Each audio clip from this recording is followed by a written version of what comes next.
থাকা ফিশের যে মাস সেটা 200 গ্রাম, কিন্তু তোমার কাছে সেটা কিন্তু 200 গ্রাম না, তার থেকে বেশি হবে। Just because they are moving, that is what special delivery says. অথবা অন্য কোনো রেফারেন্স ফ্রেম, তুমি না শুধুমাত্র, তোমার ছাড়া যদি আরো কোনো রেফারেন্স ফ্রেমের কথা আমরা আলোচনা করি, তাদের রেসপেক্টে ম্যাসের যে ক্যালকুলেশন, ও বলবে যে আমি যে ফিশটা নিয়ে, ফিশ বলের ভিতরে থাকা যে ফিশ মানে মাছটা যেটা আছে, সেই মাছকে আমি দেখতেছি 200 গ্রাম, ও বলবে আমি দেখতেছি 300 গ্রাম, আরেকজন বলবে 250 গ্রাম, আরেকজন বলবে 210 গ্রাম।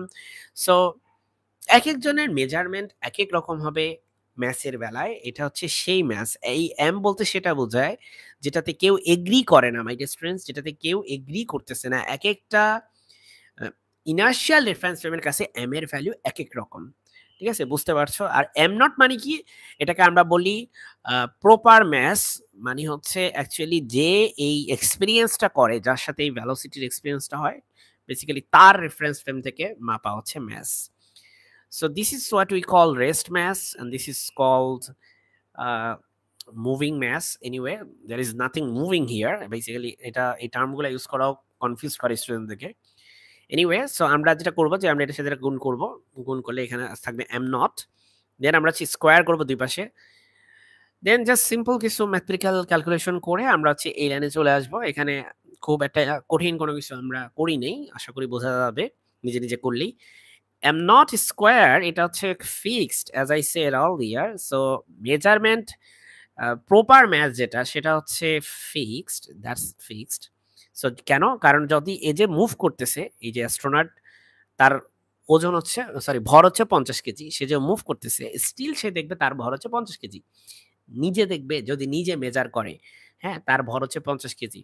বাট অন্য যে রেফারেন্স ফ্রেমগুলা, যেগুলো হচ্ছে এই অ্যাস্ট্রোনটের রেফারেন্স ফ্রেমে নাই, তারা কিন্তু ডিফারেন্ট মেজার করবে। সো কেন এটাকে প্রপার ম্যাচ বলতেছে, কেন এটা ফিক্স, তুমি বুঝতে পারছো? যখন সে স্থির ছিল তখনও তার ম্যাচ সে দেখছে 50 কেজি, যখন সে মুভ করা শুরু করবে, যেহেতু তার ভ্যালোসিটি হচ্ছে, সে আসলে ফিল করবে না যে তার ম্যাস হচ্ছে বাড়ে। তার ওয়েট মানে ম্যাস, তার স্কেলে সে যদি একটা ম্যাস মাপার জন্য যদি একটা স্কেলের উপর দাঁড়ায়ও, স্কেল বলতে হচ্ছে ওজন মাপার মেশিনের উপর দাঁড়ায়ও, স্টিল তার ম্যাস 50 কেজি দেখাবে। অন্য রেফারেন্স ফ্রেম থেকে সেগুলো হচ্ছে বাড়বে, ঠিক আছে? তার ক্ষেত্রে কিন্তু বাড়বে না। That is why we call it rest mass, because সে রেস্টে যখন ছিল, সে যখন পৃথিবীতে দাঁড়ানো ছিল তোমার মতো, তখন তোমার বন্ধু ওজন যা, সরি ভর যা ছিল, এখনো তার ভর সে তাই দেখবে। বাট ডোন্ট গেট মি রং, যদি ধরো এই ম্যাচটা তোমার ম্যাচ হতো, লেসে তোমার ম্যাচ হচ্ছে 70 কেজি, ঠিক আছে, 70 কেজি, আর তুমি এখানে দাঁড়িয়ে আছো, তোমার বন্ধু হচ্ছে স্পেস শাটলে করে মুভ করতেছে, তোমার কাছে তোমার বন্ধু চলে যাওয়ার পরও তোমার কাছে তোমার ম্যাচ কত বলো দেখি? তোমার বন্ধু যদি স্পেস শাটলে করে এদিকে চলে যায়, তোমার কাছে তোমার ম্যাচ কত হবে? 70 কেজি হবে, রাইট? বাট তোমার বন্ধুর কাছে তোমার ম্যাচ হবে 70 কেজি থেকে বেশি। কারণ সে যেহেতু এইদিকে চলে যাচ্ছে, সে মনে করবে সে নিজে স্থির, উল্টা তুমি উল্টা দিকে চলে যাচ্ছ ভি ভ্যালোসিটিতে। তাই তোমার ম্যাচ সে 70 দেখবে না, সেটা সে দেখবে হচ্ছে বেশি তার থেকে, ঠিক আছে? সো এটাই আসলে, এই জন্য আমি বললাম যে এটাকে বলা হচ্ছে রেস্ট ম্যাস এম নট কে, বিকজ এটা তোমার কাছে দেখো experience is as real as it can get, ঠিক যেমন তার কাছে এটা এক্সপিরিয়েন্সটা রিয়েল।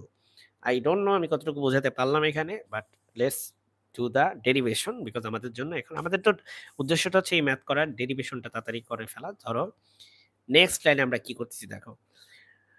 সো আমরা এখন দুই পাশে ডিফারেন্সিয়েশন করব। সো আমরা একটু লাইনটা আরেকবার যদি একটু দেখি যে আমরা কোন লাইনে ডিফারেন্সিয়েশন করতেছি। ওকে, আমাদের এই একটা লাইন আর এই একটা লাইন ডিফারেন্সিয়েশন করব এটার। So M square C square minus M square V square equal to M naught square C square, এটার ডিফারেন্সিয়েশন যদি আমরা করি, দেখো রাইট সাইডে হবে 0, বিকজ রাইট সাইডে সি হচ্ছে speed of light, and we know that speed of light is constant for every inertial reference frame. প্রত্যেকটা ইনার্শিয়াল রেফারেন্স ফ্রেমের ক্ষেত্রে স্পিড অফ লাইট হচ্ছে constant. M naught is rest mass which is constant, which is proper mass which is constant, that is why the right সাইডে ডিফারেন্সিয়েশনের value হচ্ছে 0 হবে, because কনস্ট্যান্টের differentiation হচ্ছে 0 হয়। লেফট সাইডে তুমি যদি ডিফারেন্সিয়েশন করো, এখানে তোমার সি স্কোয়ার কনস্ট্যান্ট, সো আমি সি স্কোয়ারকে ডিফারেন্সিয়েশনের বাইরে রাখছি।